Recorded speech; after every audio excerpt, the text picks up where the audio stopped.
എവിടെ ജീവിതമുണ്ടോ അവിടെ പ്രതീക്ഷയുണ്ട്, അവിടെ അർത്ഥമുണ്ട്.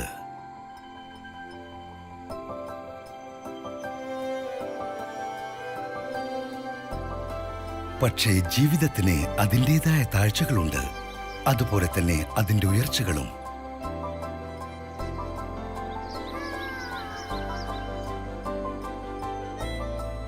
ജീവിതം ചിലപ്പോൾ വെല്ലുവിളികളാണ്,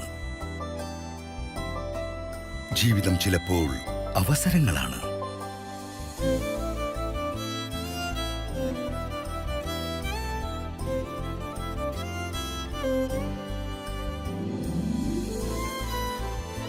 സന്തോഷിക്കേണ്ട അവസരങ്ങളുണ്ട്, ആഘോഷിക്കേണ്ട സമയങ്ങളുണ്ട്, ഒപ്പം ആത്മപരിശോധനയുടെ സമയവും. ജീവിതത്തിന്റെ ഓരോ നിമിഷങ്ങളിലും ജീവിതത്തിനപ്പുറത്തും LIC ഉണ്ട് കൂടെ. എവിടെ ജീവിതമുണ്ടോ അവിടെയെന്നും LIC ഉണ്ട്, ജീവിതത്തിനൊപ്പവും ജീവിതത്തിന് ശേഷവും.